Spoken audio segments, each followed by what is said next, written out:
There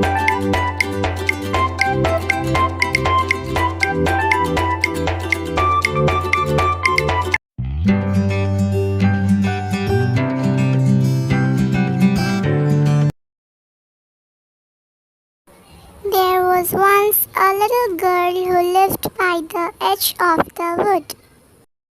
She was the darling of her mother and grandmother. Her grandmother had made a red cloak with a nice hood for her.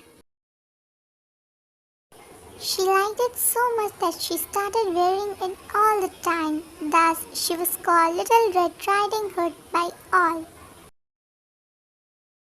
One day her mother said, "I have made some cakes. It would be nice if you take some for your grandmother."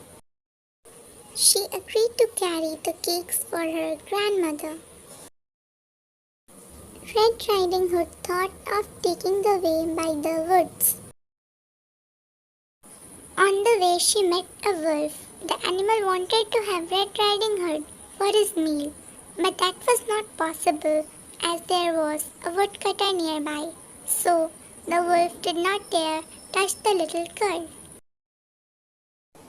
He went up to her and asked where she was going. Red Riding Hood was polite and unaware of the real intention of the wolf, so she said that she was going to her grandmother's house. The wolf said, "I wish to meet your grandmother too. And where does she stay, my dear?" Red Riding Hood said, "Up over the hills where the sun meets the meadow." The wolf knew of the place. He said to Red Riding Hood, "Let me run up to her and give her the news that you are coming." The wolf took the shortcut and landed at the home of the grandmother.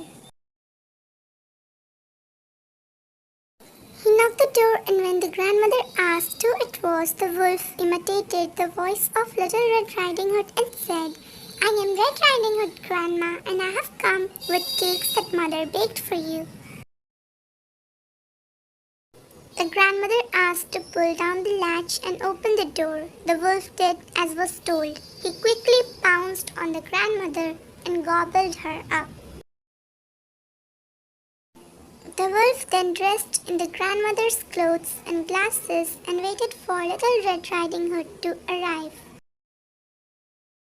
Little Red Riding Hood was enjoying her adventurous journey. She plucked fresh flowers for her grandmother and spoke with butterflies and birds on the way. Finally, she reached her grandmother's house. She knew how to open the door. Red Riding Hood came inside and saw that her grandmother was resting on the bed.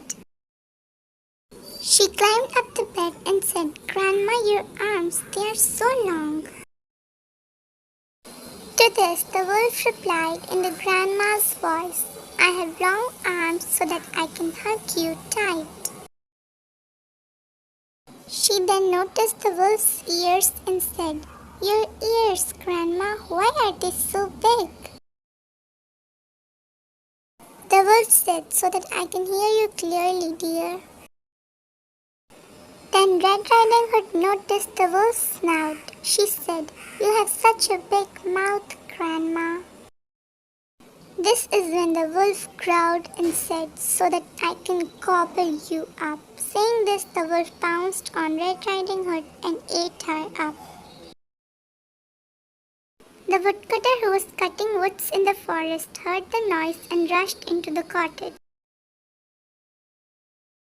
The wolf was unable to walk after having eaten up both the grandmother and Red Riding Hood. The woodcutter immediately killed the wolf and took out Little Red Riding Hood and her grandma from the wolf's tummy.